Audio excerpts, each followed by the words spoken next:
저는 세상에 공짜는 없다고 생각하는 사람이에요. 실제로 살아보니 그렇더라고요. 어찌나 야박하고 무서운 세상인지 남편을 먼저 보내고 아주 제대로 배웠죠. 그래서 공짜 바라는 사람 아주 싫어합니다. 거저 얻으려고 하고 남 뒤통수 쳐서 자기 걸로 만들려고 하는 사람들. 치를 떨 정도로 싫어해요. 그런데 어쩌다가 그런 사람과 가족까지 되면서 저에게 불행이 닥쳐왔습니다. 모두 제 감을 무시한 행동으로 치르게 된 불행이었어요. 그래서 지금 제 속이 말이 아닙니다. 그 속풀이를 하려고 이곳을 찾았고요. 제가 풀어낸 얘기 잘 들어주세요. 저는 젊은 나이에 남편과 사별을 했습니다. 사람이 언제 죽을지 모르잖아요. 그러니 젊을 때 사별할 수도 있는 거죠. 그런데 그 죽음이 자연스럽지 않은 게 문제였어요. 그것이 제 불행의 시작이 되었고요. 남편은 펀드 매니저로 일을 했어요. 당시에는 돈을 참 많이 벌 수 있는 직업이었는데 그게 또 자칫하면 떼돈을 잃는 일이라 스트레스가 심한 일이었어요. 그래도 성과가 좋아서 자신 있게 일을 하던 사람이었는데 남편이 살아있을 때는 수입이 꽤 좋았거든요. 덕분에 저도 딸아이도 넉넉하게 생활할 수 있었어요.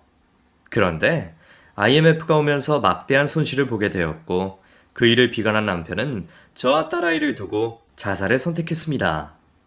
아직도 이해가 되지 않아요.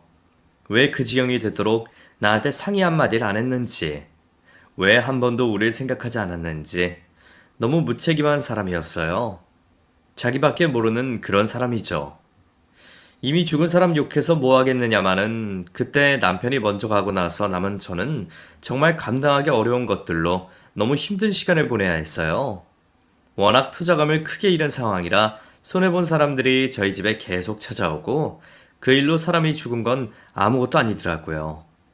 조금이라도 손해본 돈을 회수하려고 혈안이 된 사람들이 너무나 무서웠어요. 그 상황에 저희를 보호해줄 것은 아무것도 없었고요. 남편의 장례식이 끝나자마자 상황을 수습하기에 정신이 없었고 집에서 아이 키우며 살림만 했던 제가 해결하기에 너무나 큰일이었어요. 믿을 만한 사람들이 없더라고요. 그렇게 할 수 있는 대로 뒷수습을 하고 나니 저와 딸에게 남은 것은 현금 300만 원이 다였어요. 그것도 겨우 건진 돈이었죠. 살던 집도 넘어가고 가진 것도 없이 앞으로의 생계까지 모두 제가 짊어져야 하는 상황에 시부모님마저 저희를 외면하셨어요. 우리 동원이가 얼마나 외로웠으면 이렇게 혼자 죽어. 네가 집에서 애를 얼마나 몰아세웠으면. 아니에요, 어머님. 그건 오해세요. 아니긴 뭐가 아니냐. 오죽했으면 처자식을 두고 죽었을까? 나는 너 보고 못 산다. 그러니 우리한테 연락하지 마. 시어머님은 아들을 잃은 것을 책임질 누군가가 필요하셨던 것 같아요. 그 모든 화살이 저에게로 쏟아졌고 매정하게 친손녀까지 외면하시더라고요. 물론 자식 잃은 슬픔이 감당하기 어려우셨겠지만 그게 왜 모두 제 탓인 건지 이해할 수 없었고 이해하고 싶지도 않았어요. 친정 부모님도 사고로 어렸을 때 돌아가신 터라 의지할 곳이 없던 저는 오롯이 혼자서 그 상황을 감당해야 했어요. 저는 딸과 함께 지방으로 내려갔습니다. 그리고 아무도 모르는 곳에 작은 쪽방 하나 구해서 자리를 잡았어요. 너무나 막막했던 그 시절. 다시 생각해도 절대로 돌아가고 싶지 않은 그 순간을 정말 딸아이를 보면서 견뎌냈습니다. 가만히 있다가도 울음이 툭툭 치고 올라왔지만 다 포기하고 싶은 생각이 들어도 아이 얼굴을 바라보며 생각을 돌렸어요. 나는 엄마니까. 엄마니까 다 이겨낼 수 있다며 저 스스로를 다독이고 다독이면서 하루하루를 살았어요. 새로운 곳에 자리는 잡았지만 당장 일할 곳부터 구해야 했어요. 결혼하고 나서는 집에서 살림만 했기에 무슨 일을 해야 하는지 전혀 몰랐지만 근처 시장으로 무조건 나가봤죠. 거기 상가 상인들에게 일일이 사람 구하냐고 물으러 다니다가 중국집에서 주방 보조를 구했고 그곳에서 일을 시작했어요. 하루 6시간씩 일을 했는데 그 시간 동안에는 아이가 집에서 혼자 있어야 했어요. 돌봐줄 사람이 없으니까요. 혜인아, 엄마가 올 때까지 문 잠그고 있어야 해. 알았지? 누가 와서 문 열어달라고 해도 절대로 열어주지 마. 엄마, 나 무서운데. 알아. 그런데 어쩔 수 없어. 이제 아빠가 없어서 엄마가 돈 벌어야 하잖아. 알았지? 집에 혼자 있어야 하는 게 무서운 딸은 출근하는 제 바지가랑이 잡고 계속 울어댔어요. 그런 아이를 뿌리치고 집을 나서야 했고 내가 처한 상황이 기가 막혀서 눈물바람으로 출근을 했어요. 막상 출근을 하고 나면 신세한탄 같은 건 할 겨를이 없었습니다. 점심 장사 준비로 너무나 분주했기에 시키는 일을 정신없이 해야 했거든요. 식당 주방 일은 처음 해본 일이라 실수도 참 많았어요. 살림 경력이 8년이나 됐지만 집에서 하는 것과 업소에서 하는 건 천지 차이더라고요. 아줌마, 일 이렇게 하면 우리도 사정 못 봐줘? 우리는 뭐 땅 파서 장사하는 줄 알아? 돈을 받고 하는 일이면 빠릿빠릿하게 움직여야지. 네, 죄송합니다. 빨리 할게요. 아이고, 속 터져 진짜. 여자 주인이 그렇게 저를 달달 볶았어요. 물론 제가 일을 잘 못해서 그랬던 거겠지만 좋은 소리도 하루 이틀이라는데 매번 못한다고 윽박 지르고 그러니 저도 많이 괴롭더라고요. 하지만 어쩌겠어요. 입 꾹 다물고 일할 수밖에요. 그래도 그때 그 일을 하면서 저도 많이 배웠어요. 그동안 남편 그늘 아래 살면서 얼마나 편하게 지냈는지도 알게 됐고요.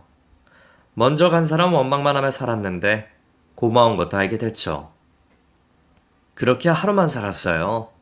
아침에 눈 뜨면 그 하루만 생각하고 살고 그 다음 날에도 그 하루만 생각하면서 살았더니 그냥 사라지더군요. 머릿속에 어떤 희망이나 계획 같은 것 없이 일하고 살자고 그런 날들의 반복이었어요. 그런데 우리나라가 정이 많기도 하지만 매정할 때는 또 가차 없잖아요. 남편 없이 산다고 외지인이 딸 하나 데리고 산다고 무시도 많이 당하고 살았어요. 시골 동네에 이 집 야박하다지만 그래도 몇 년을 쭉 살면 받아줄 법도 한데 끝까지 외지인 취급에 손가락질을 하더라고요. 혹시나 자기 집 남편이랑 바람이라도 날까봐 수근거리고 챙겨주는 척하면서 따돌림 당하고 그런 경우가 한두 번이 아니었어요. 심지어 밤에 자고 있는데 동네 남자 하나가 쳐들어온 적도 있었어요. 제가 소리를 고래고래 질러서 놀란 남자가 그냥 도망갔기에 망정이지 아니었으면 몹쓸 짓을 당할 뻔도 했습니다. 그 일이 있고부터는 이부자리 손 닿는 곳에 항상 망치를 놓고 살았어요. 집안에서도 마음 편하게 있을 수가 없었죠. 정말 그때를 생각하면 아직도 치가 떨려요. 어떻게 그 시절을 이겨냈는지.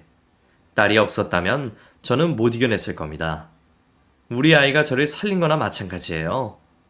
살지 말지 더 이상 고민하지 않게 되었을 때부터 저는 마음을 새롭게 먹었어요. 더 이상 사람들이 저희 모녀를 만만하게 생각하지 못하게 해야겠다 싶더라고요. 그런 팔자를 고쳐야 하는데 남자 덕 보면서 또 살고 싶진 않았어요.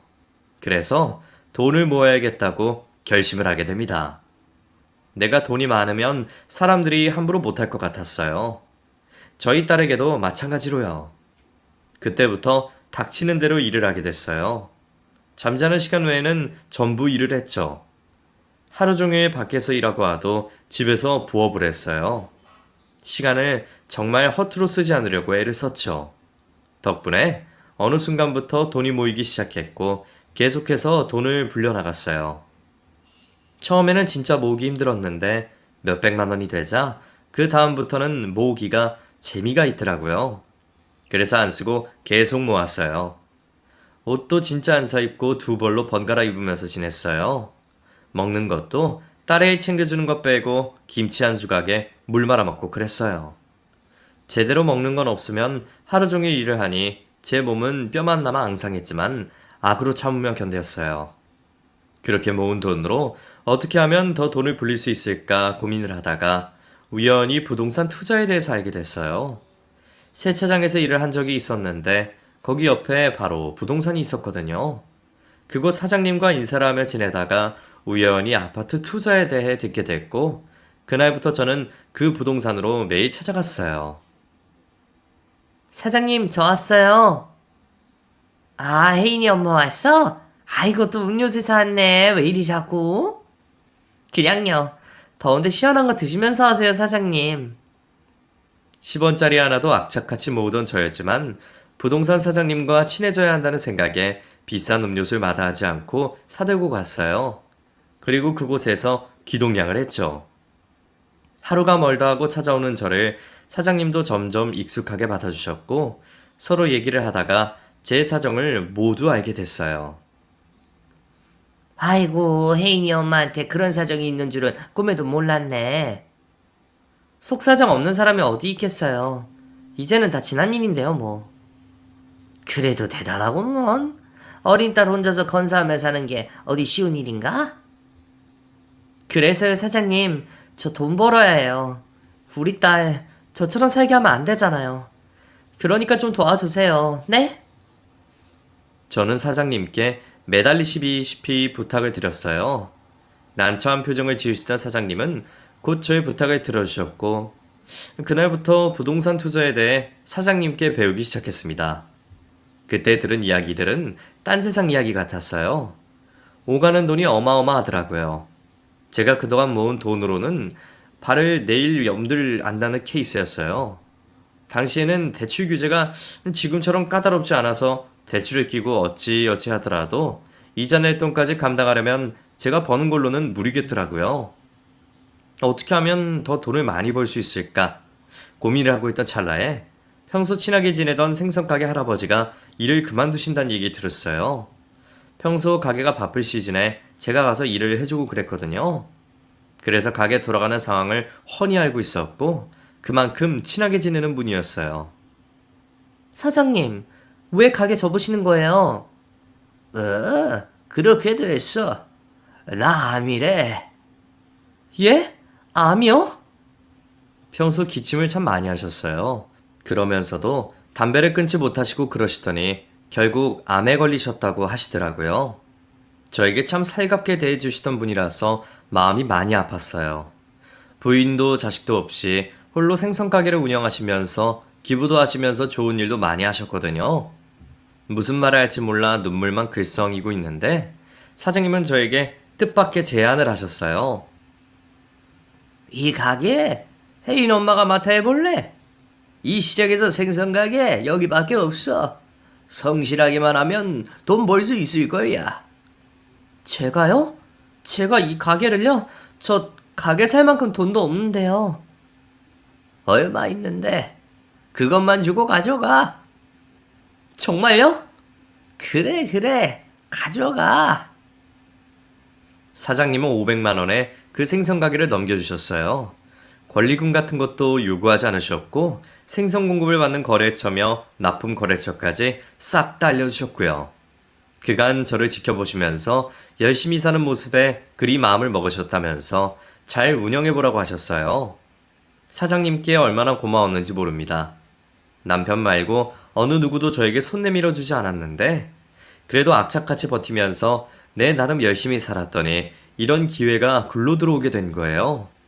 저는 사장님이 너무 고마워서 몇 번이나 인사를 했어요. 그리고 그날 이후 그분이 돌아가실 때까지 매주 찾아가서 보살펴 드렸고요. 안타깝게도 5년 뒤에 돌아가셨거든요. 자식이 없으셔서 돌아가신 이후의 장례를 제가 직접 다 정리해 드렸고 납고회당까지 모셨죠. 정말 제 아버지 같은 마음으로 챙겨드렸어요. 가게를 인수받고 온 정석을 쏟아 넣었습니다. 시장에서 어느 누구보다 일찍 가게 문을 열고 누구보다 늦게 문을 닫았어요. 그리고 버는 돈 족족이 모아서 부동산 사장님을 찾아갔어요. 어떻게든 아파트 한 채를 사려고 혈안이 되어 있었습니다. 그 생선 가게는 저에게 둘러온 복이었어요. 그리고 그 가게를 디딤돌 삼아 저는 부동산 투자에 모든 것을 쏟아부었고요. 그렇게 20년이 지났습니다. 그러는 사이 저는 아파트가 3채, 상가 건물이 한 채 생겼고 딸도 다 자라서 대학까지 졸업했죠. 정말 치열하게 살아온 세월이었어요. 아끼고 또 아끼며 내 몸 돌보지 않고 살아내 건물주가 될 수 있었으니 얼마나 저 스스로가 대견하겠어요. 그렇게 원하던 것을 이루고 나서 살만해지니 딸아이가 눈에 들어왔습니다.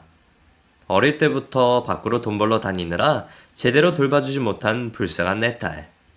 제가 일을 하러 나가 있으면 혼자 하루 종일 집에 있으면서 때 묻은 곰인형 하나 의지하고 저를 기다리던 착한 내 딸. 이제는 제가 다 이뤄내 딸아이 원하는 건 무엇이든 해줄 수 있는 사람이 되었는데 아이러니하게도 딸은 마음에 병이 생기고 말았어요. 워낙 보살핌을 못 받고 자라서인지 불안증이 심각했어요. 그래서 어디 혼자 가는 걸 극도로 힘들어했고 당연히 성적도 바닥을 기었죠. 대학을 갈 수 있는 정도도 되지 못해 겨우겨우 지방대에 입학해 졸업장만이라도 건질 수 있게 하려고 정말 신경을 많이 썼어요. 하지만 딸은 성적도 대학 졸업장도 관심이 없었습니다. 그러니 제가 얼마나 속이 상했겠어요. 대학에 입학하고는 몇 번의 연애를 했었는데 하나같이 만나는 남자들이 이상했어요. 심약한 우리 딸 이용해 먹으려는 논팽이들만 들러붙는 거죠. 너 이번 달 카드값이 왜 이래? 무슨 돈을 이렇게 많이 썼냔 말이야. 한 번은 용돈 쓰도록 준 카드 대금이 200만 원 넘게 나온 적이 있었어요. 내역을 보니 죄다 식당에 영화관에 쇼핑 목록이더라고요. 필요한 옷이나 가방, 신발들은 제가 다 사주는데 아무리 봐도 금액이 너무 크다 싶어 물어봤더니 딸이 머뭇거리면서 말을 하더군요. 그거 제식이 오빠가 필요하다고 해서 사왔어. 뭐? 그럼 이거 전부 그 녀석 거 산다고 썼다는 거야? 걔 거를 네가 왜 사줘? 선물해달라고 조르니까 거절을 못해서. 혜인아. 딸은 그 남자가 헤어지자고 할까봐 해달라는 대로 다 해줬고 한번 맛을 들인 그 녀석이 우리 딸을 이용해 먹은 거죠. 저는 당장 헤어지라고 했어요. 딸은 좋아하는 사람이라고 울고 불며 못 헤어진다고 하더군요. 그렇게 되먹지 못한 남자들만 자꾸 줄줄이 붙었어요. 하나같이 어쩜 그리 나쁜 남자들만 만나는 건지. 너무 속이 상했지만 이미 다 큰 아이 따라다니면서 제가 말릴 수도 없고 제 속만 터져나갔죠. 그렇게 알게 돼서 헤어지게 한 것만 여러 번. 그러는 동안 결심한 건 결혼만은 꼭 중매로 시켜야겠다는 거였어요. 결혼은 연애랑 다르잖아요. 결혼하고 헤어지는 게 쉬운 일도 아니고 혹시나 아이가 생기면 더 곤란해지니 제대로 된 남자한테 시집 보내야지 싶은 거죠. 그런데 자식 일이 어디 마음먹은 대로 되나요? 결혼만은 정말 고르고 골라서 시키고 싶었는데 그것조차 내 뜻대로 되지 않았어요. 이번 주 일요일 호텔 커피숍에 약속 잡았어. 오후 1시니까 나가봐. 나 선보는 거야? 너도 계속 나이 먹어가는데 슬슬 결혼 준비해야지. 언제까지 어중이 떠중이들만 만나고 다닐 거야? 엄마, 나 만나는 사람 있는데. 아휴, 또 생겼어? 그건 그거고 이건 이거야. 엄마 잘하는 분께 부탁해서 마련한 자리니까 그냥 나가.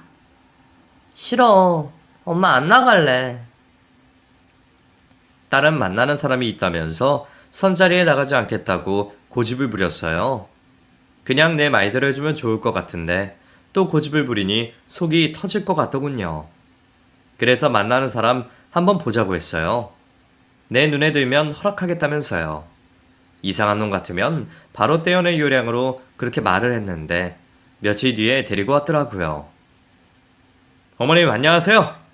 역시 듣던 대로 미인이시네요. 딸이 데려온 남자는 3살 연상이었고 직장인이었어요. 대학 동아리에서 알고 지낸 선후배로 알게 된 사이라고 인사를 하는데 저와 만나는 자리가 처음인데도 살살 웃으면서 주눅 한 번 들지 않고 얘기를 하더라고요. 가만 보니 보통은 아닌 것 같았어요. 그러니 순둥이 우리 딸이 홀딱 넘어간 거죠. 같이 식사를 하는 동안 이런저런 얘기를 나누었지만 딱히 믿음이 가고 그런 스타일은 아니었어요. 듬직하고 우직한 그런 사이감이 좋은데 팔랑팔랑 거리는 놈이라 느낌이 강했기에 마음에 들지 않았거든요. 그래서 그날 만나고 온 뒤 솔직하게 말했어요. 신랑감은 아니라고요. 그랬더니 엄마, 오늘 한 번 보고 사람을 어떻게 알아? 그냥 나 믿고 만나게 두면 안 돼? 이 사람은 달라. 이전에 내가 만난 사람들이랑 다르다고. 네가 뭘 안다고 그래? 그렇게 잘하는 애가 여태 만난 놈들마다 뒤통수 쳤니? 엄마. 결국 그날 딸과 대판 싸웠어요. 내 의도는 그게 아닌데 딸이 내 말을 듣지 않으니 너무 답답하더라고요. 남자 하나가 뭐라고 모녀 사이에 이렇게 분란을 만드는 건지. 딸이 어릴 적 받지 못한 정을 자꾸 다른 데서 채우려는 것 같아 너무 속상한데 어찌할 방법이 없으니 저의 고민은 하루가 다르게 깊어지기만 했어요. 제가 반대를 하는데도 계속 만나겠다고 하니 가만히 두고 봤습니다. 결혼만은 절대 안 된다는 마음으로 연애나 실컷 해라 싶어 그리 뒀어요. 그랬더니 역시나 바람을 2번이나 피워서 들키더라고요. 바람 핀 걸 알게 돼서 눈물, 콧물을 펑펑 쏟아내면서도 헤어지지 않고 계속 만났어요. 역시 그 남자가 보통 내기가 아니다 싶더군요. 헤어지라고 몇 번이나 얘기를 했지만 그럴 때마다 얻는 것 없이 딸과 싸우기만 해서 결국 제가 한 발 물러나 계속 지켜봤어요. 제 풀에 지쳐 언젠가는 둘이 끝이 날 거라고 여겼는데 글쎄 결혼하겠다고 하는 겁니다. 생각지도 않은 결과라 너무 놀랐고 저는 2번 생각하지 않고 결사반대를 했죠. 이거사. 너 놔두고 2번이나 바람핀 놈이야. 근데 뭐래? 결혼을 해? 네가 제정신이야? 엄마, 나 그 사람 사랑해. 바람 피운 거 맞는데 다 실수래. 다시는 그러지 않겠다고 약속했어, 엄마. 제발 허락해줘, 어? 딸은 결혼시켜달라고 저에게 매달리기 시작했어요. 그때마다 절대 안 된다고 강하게 나갔는데 도저히 안 되겠는지 만나는 남자까지 데리고 와서 같이 저에게 얘기를 하는 겁니다. 장모님, 제발 저희 결혼 허락해 주십시오. 누가 네 장모야? 저 혜인이 행복하게 해줄 자신 있습니다.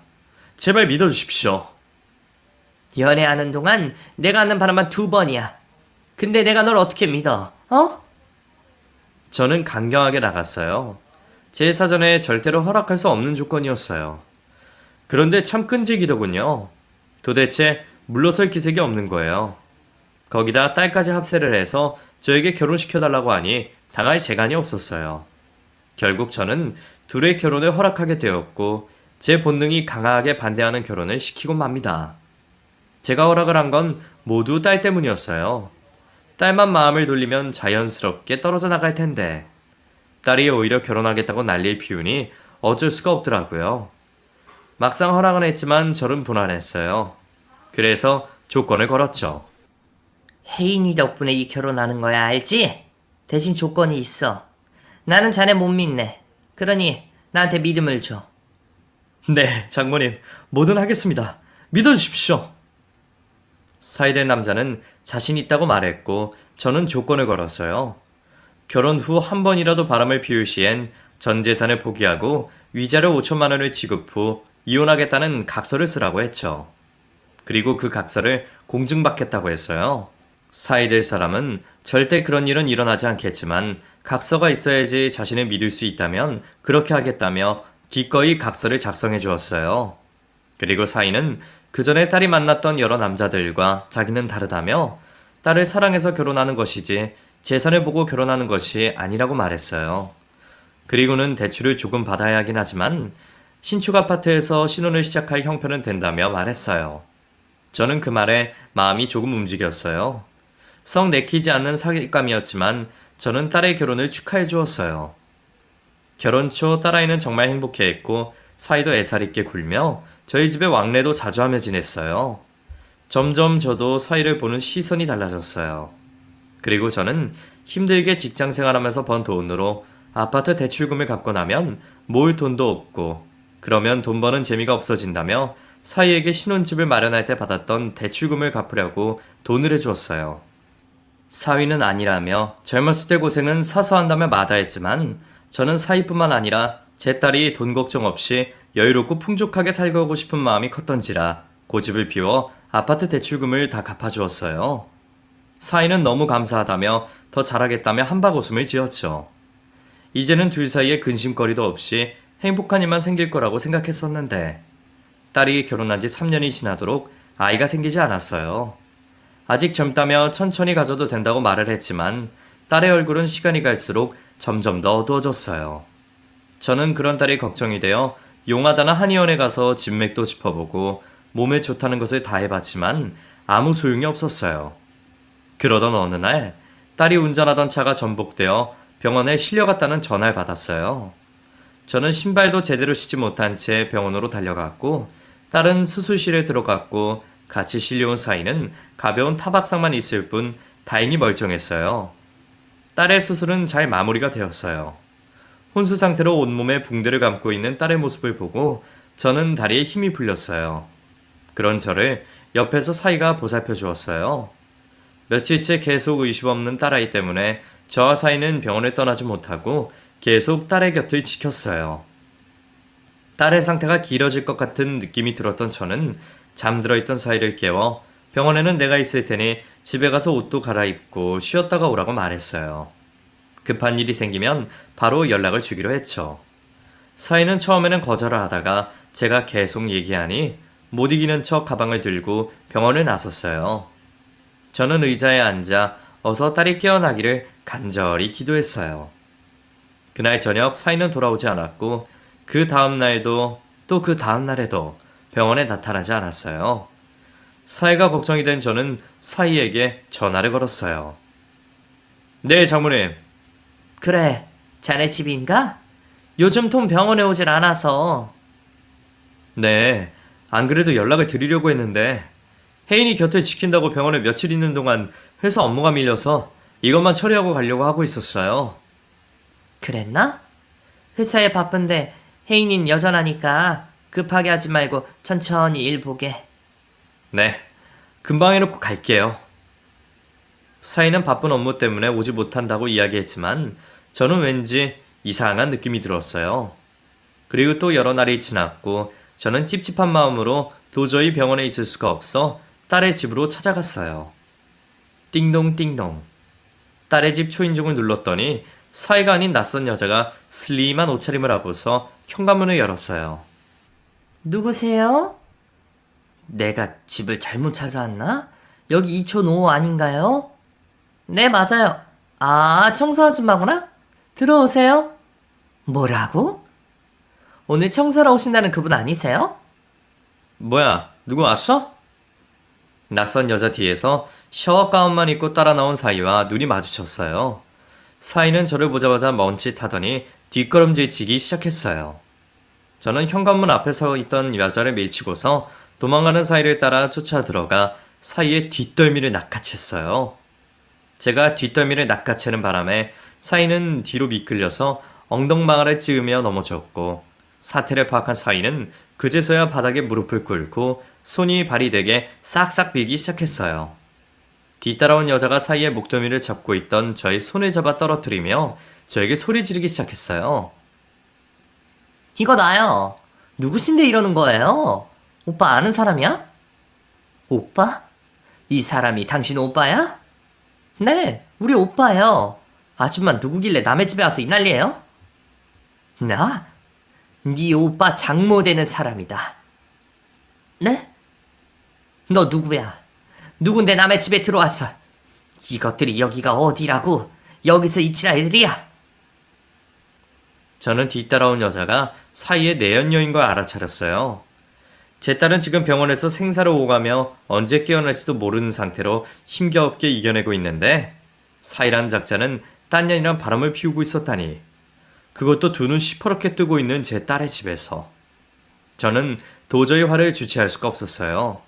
속에서 천불이 나서 몸을 가만히 두고 있을 수가 없었어요.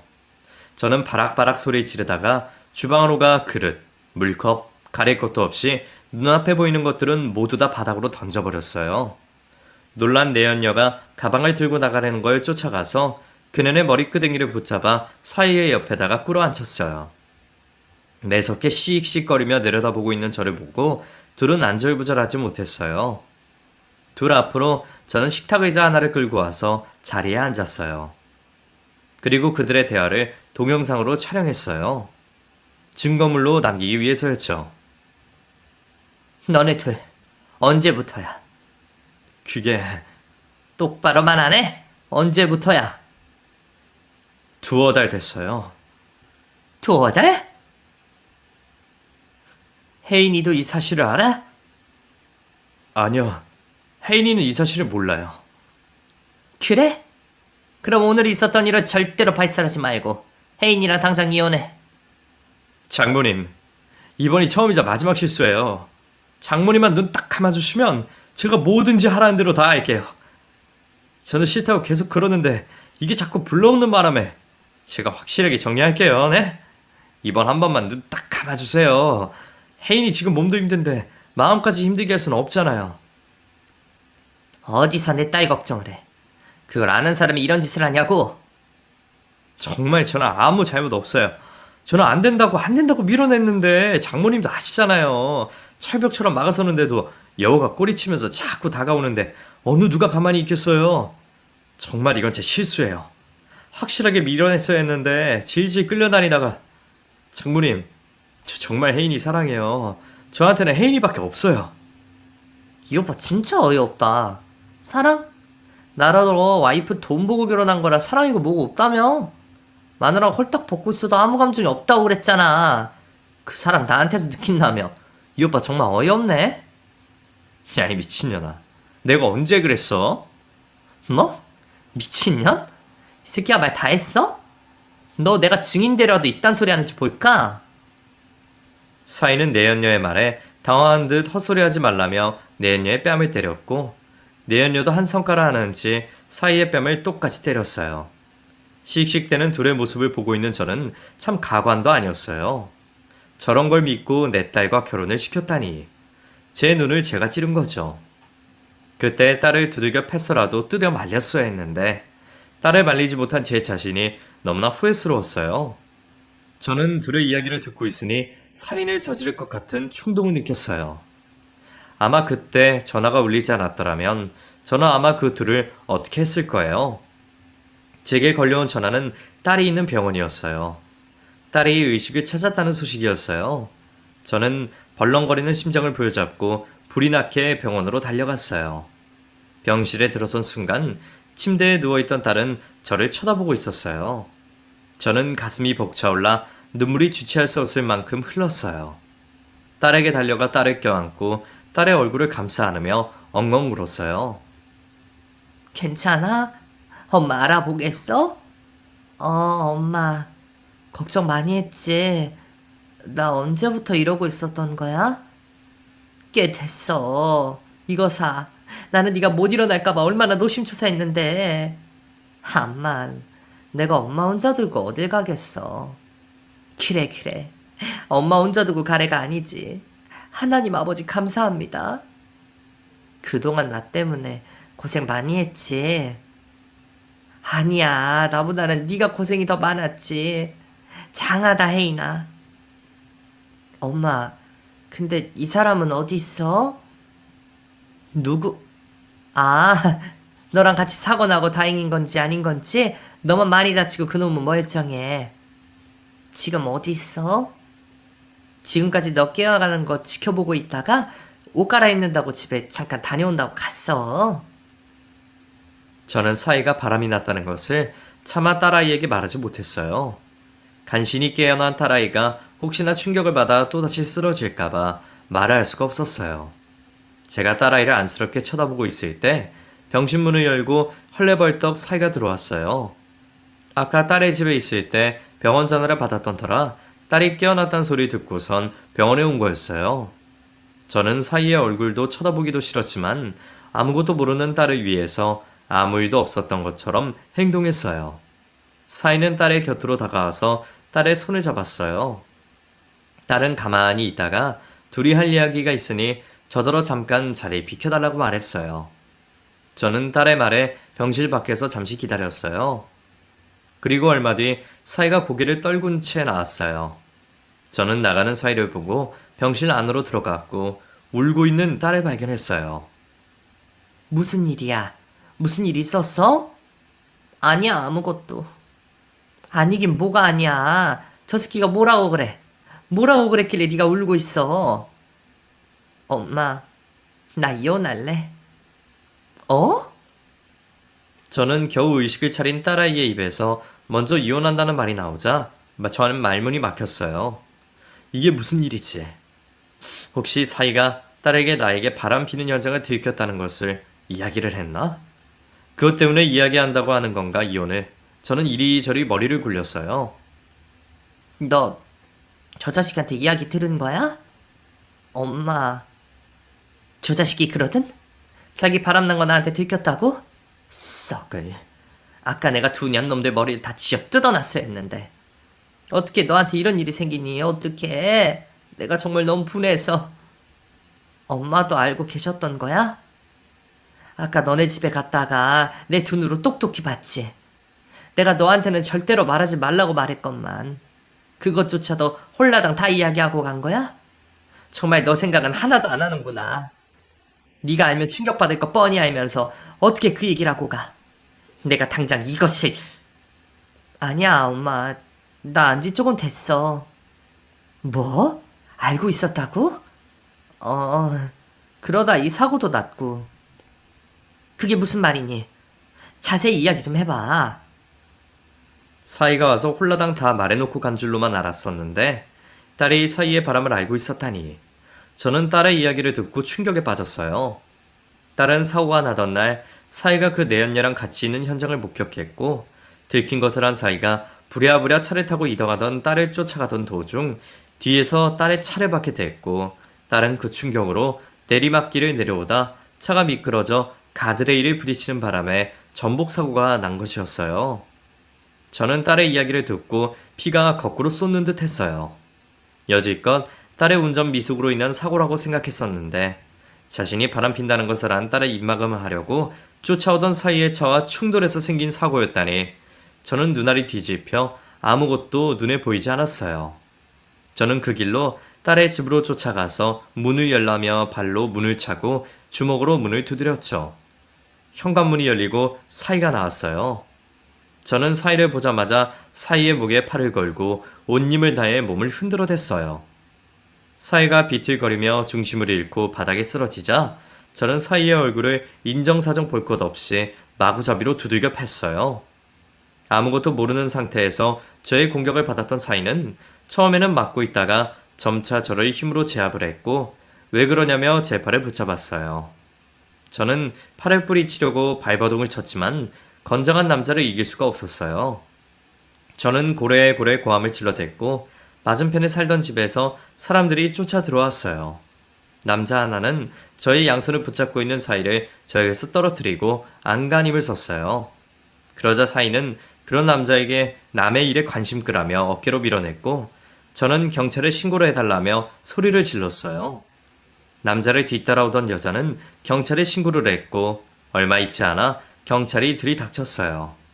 사이는 경찰을 보자 장모님이 화가 나셨는지 무작정 달라붙어서 방어를 했었다며 아무 문제 없다며 흔히 있는 가정사라고 경찰들을 돌려보내려 했어요.